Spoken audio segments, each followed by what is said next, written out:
Coming up on Football Tonight, the Savannah Savages trying to keep their perfect season intact, hosting the Cameron Dragons in Midland Empire Conference play.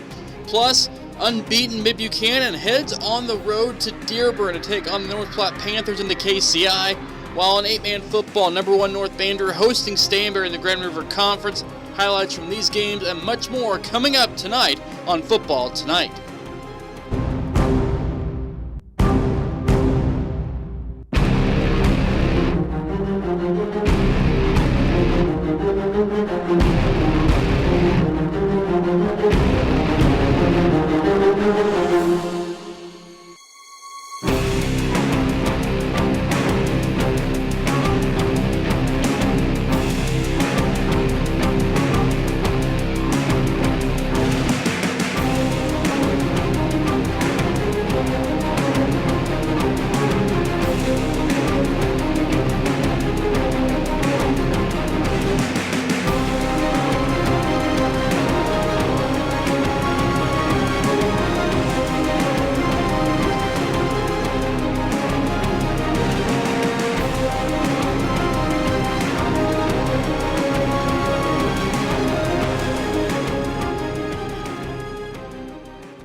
Welcome into Football Tonight. I'm Mitchell Ribberall, Chris Roush, and this is Week 6. Hard to believe we're already, This is past the midway point of the regular season. I mean, obviously, only 9 weeks regular season. Then we get district play. Yep.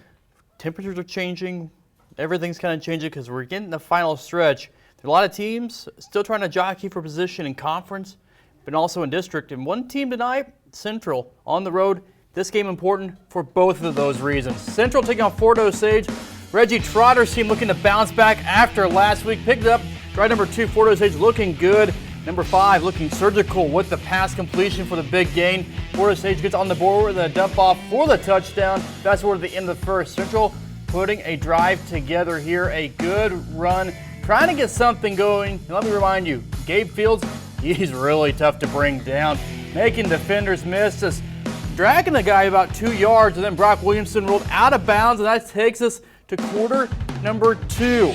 Then Stone Wetlaufer, pretty good quarterback here. I mean, he top guy breaking some records at Central. Out of the gun, looking, I'll just take off with it. Back inside, walks in, touchdown Central. But Fort Osage getting a really strong win tonight. They win 56-13 over Central. And the Benton Cardinals on the road tonight against Maryville. Benton struck first in this one with the Spoof Hounds getting the big win tonight, 55-13. Up on the north side, Lafayette hosting Chillicothe. Time 1 down in the second. Irish driving Jackson Compton to Drake Lawson. That keeps the drive moving, trying to put points on the board before the end of the half. Then under 10 seconds to play. Compton to his right, scans, fires, finds his guy. That's complete. They need to stop the clock, but no timeouts left. They need to spike it here with just 2 seconds to go. They run out of time. Clock hits 0. Chillicothe takes a 26-7 lead into the half. Irish searching for the first win of the year. They battled tonight, but turnover on downs on their first drive of the third quarter gives it back to Chillicothe. Hornets' first drive of the second half. Caden Porter takes the handoff, gets one past one defender. Another one drags him down inside the 5-yard line. Then the next play, Porter punches it in for 6. Chillicothe goes up 34-7. The Hornets going to win this tonight in 42-7. Now over in Savannah, Savannah taking on the Cameron Dragons. First quarter of this one, the handoff to Cade Chappelle, who gets a couple blockers, sees the hole, and it's off to the races. See ya later. That's an 85-yard touchdown run for the junior. He is a beast this year for Savannah. Now Cameron trying to get anything going offensively early. Alec Leesenby finds Lauder for the reception, who is hit big late by Robert Reeves. Big hit there. But Savannah offensively just too much early. Alex Hopper, he gets the handoff, wide open field for the touchdown, and Savannah wins, improving to 6-0 on the season. Savannah wins 41-6. Now don't go anywhere because we still have a lot of football to get to, Chris, including later on in 8-man. The Lions look for win number 1, but host a top 2 team in the state in the Albany Warriors. And the East Buchanan Bulldogs looking for their 4th straight win. Highlights and more coming up next on Football Tonight.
Welcome back into football tonight, week number 6. Mitchell Riverall, Chris Roush with you, and we've talked about the MEC, we talked about Central already. Now it's time to get into the KCI and the GRC. And two teams right now, top of the KCI.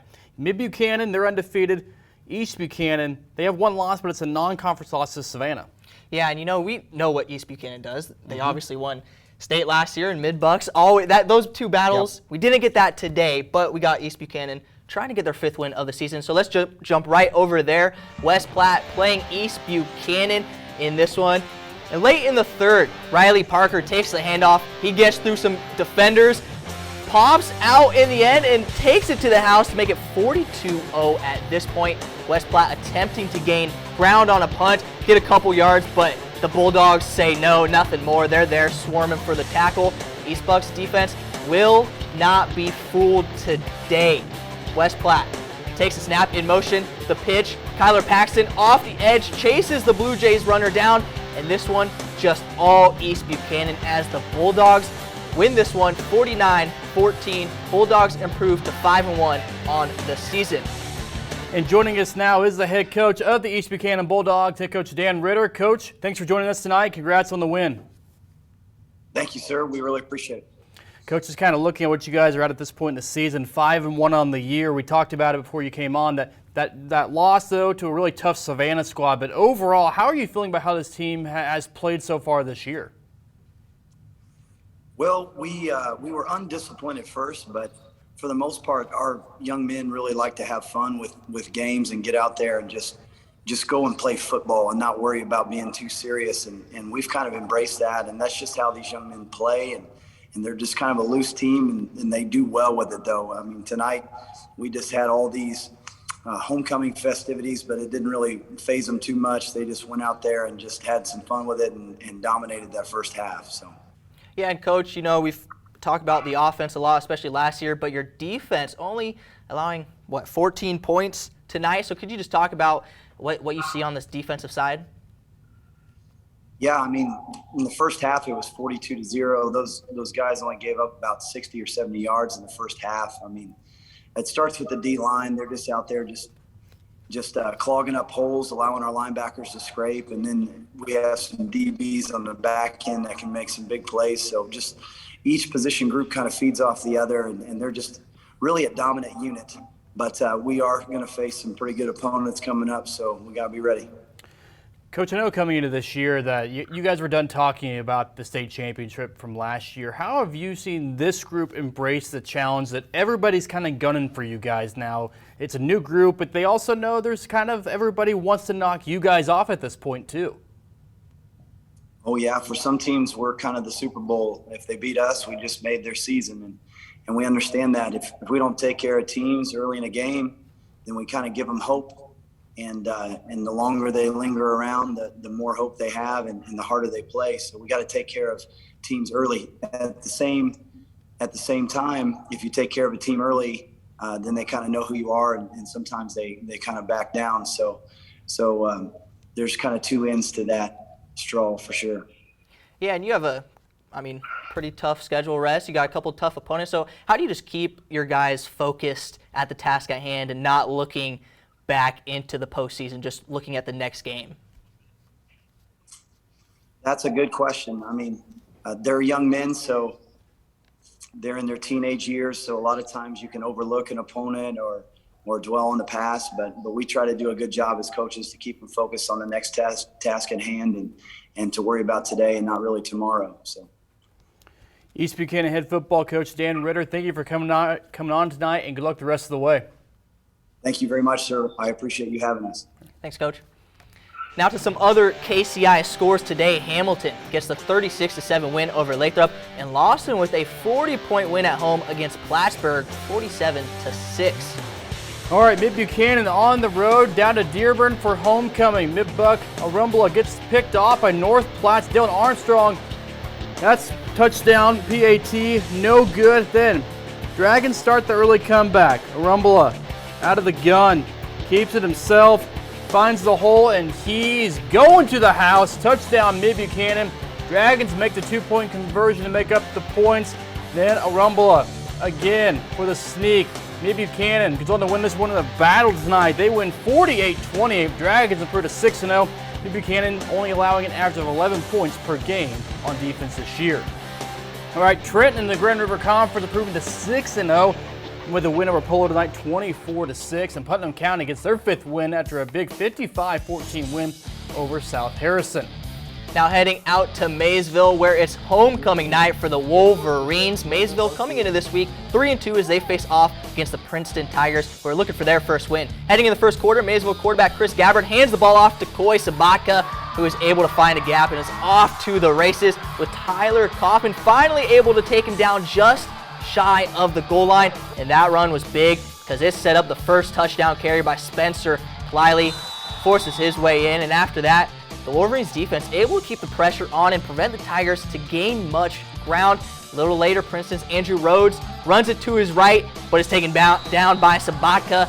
Now with 4 minutes left in the half. Wolverines are 4th and 1, just shy of the end zone. Gabbard takes a snap, pushes his way in for another touchdown, and the Wolverines go on to win this one 28-12. All right, some more GRC scores to bring along to you as well. Gallatin and Milan. This one ends in a 41-10 victory for the Bulldogs from Gallatin. And don't go anywhere because we still have to get to some 8-man football and some Kansas scores, including Troy Trojans, who look to bounce back with a win at home today. And then the St. Joe Christian Lions looking for win number 1, but they host a top 2 team in the state in the Albany Warriors. Stay tuned on Football Tonight.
Welcome back to Football Tonight. Chris Roush, Mitchell Riverall, and here we go. 8-man football.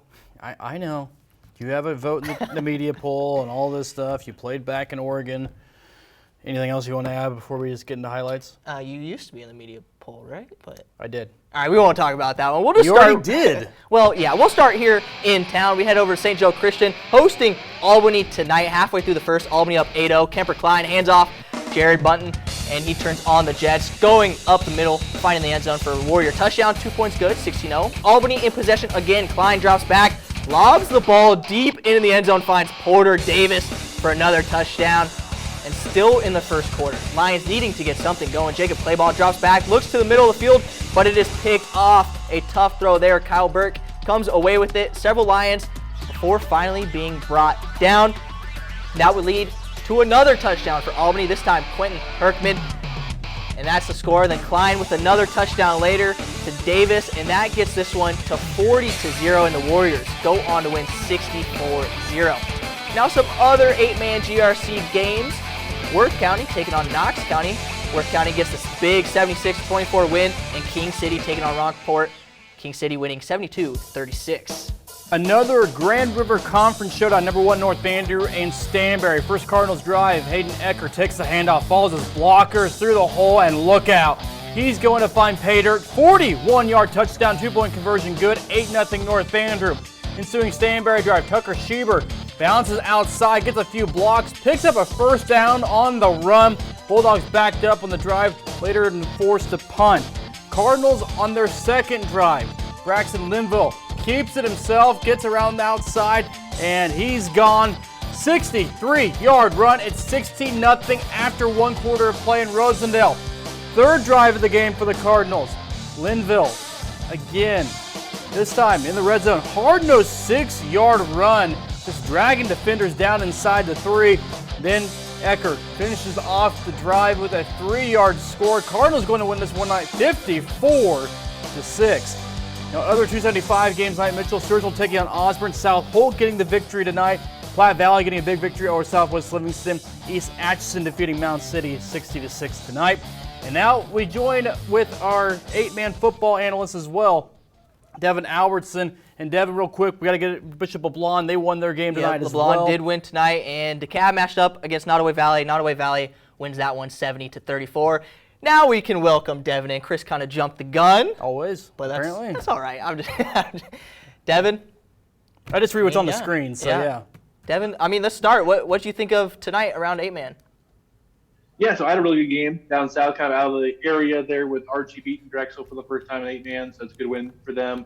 But North Andrew, they were so dominant tonight there at Stanberry. That's one thing that kind of stepped out to me up north. There was a great game there, and then the shootout with South Holt and Stewersville Osborne was a lot of fun there with South Holt escaping with a win there at home. So a lot of good action there in Northwest Missouri. Are we getting to the point now, Devin, where you're feeling more comfortable of who the top maybe 2 or 3 now? I know earlier this week you and I were talking about it. I think there's 6, right? I think there's 6 teams that are probably state championship contenders. I think a lot of them are sitting in the same district, so that's the problem. But do you feel like we're starting to see some separation even more? Possibly here. I think we'll know even more next week after the North Andrew Albany game to kind of see how those teams kind of match up. Because North Andrew, they have the opportunity to possibly put themselves head and shoulders above everybody else over the next couple of weeks playing Albany and Worth County. If they struggle, or not even struggle, but those are close games, I think there could be 5 teams or so that could win a state championship. If North Andrew comes out and just dominates those games, we could see North Andrew possibly being a heavy favorite going into the playoffs. So North Andrew is kind of the key to that, if there's going to be parity at the top 5, or if it's just going to be a 1 or 2-man show, because Archie looked really good down south as well. Chris, I got to give you a hard time because you are from North Andrew. And so, Devin, what do you think about North Andrew? I guess I got to ask that one, right? I mean, that's fine. I don't care. Just what do you think? Because they're I'll just jump the gun again on the question. Yeah, but through what we've seen this year and what the opponents they're doing to their opponents, what do you think North Andrew? They're big and they're physical. I mean, they wear you down kind of deal. And Linville's a good quarterback. Peyton Ecker is an absolute stud there at running back for him. Goff, Chittum. I mean, their top talent is just as good, if not better, than anybody else in the state so far this year. I mean, they're going to be a really tough team to beat come playoff time, because even when the weather gets cold, it's not going to affect them really at all kind of deal because of their style of play. You talk about their style of play, and seeing them tonight for the first quarter, each team had 3 possessions. Into the second quarter, too. North Andrew's not a team that's looking to always score quickly. They're fine with, just draining that clock, low-scoring game. Is that going to impact some of these other teams that like to hurry things up? Because this team's not afraid 3, 4, 5, 6 yards of carry. They'll just grind it out that way, too. Yeah, that's why I think they're so hard to beat, because they're fine with, you said, the 6, 7-yard gains and not breaking off big runs. I mean, they'll break off some big runs, but it's more, we are going to eventually get those after we beat against your head again and again and again, kind of deal with that. And I think some teams they play could get impatient with that because they want to score points. If you get down 2 scores in North Andrew, they might bleed half a quarter away from you. Your possessions get limited. That's really tough to get an upset win over North Andrew. Devin, we just have a little bit with you. Is there a missing hat on your wall, or do you still need one for collection? There's one spot available for this one I have fixed right now. So my 8-man hat goes there for right now. There's still a few hats I'm still looking to get there with that. So, and also shout out to King City for a bounce back win this week against Rockport after losing to Worth County last week down at halftime. They came out and played really well in the second half. So congrats to the Wildcats. You collect hats. We're going to start collecting plants. Devin Albertson, thanks for coming on tonight. Yeah, thanks, guys. Thanks, Devin. Don't go anywhere because we still got a lot more to get to tonight, including Troy Trojans who look to bounce back with a home win. Stay tuned.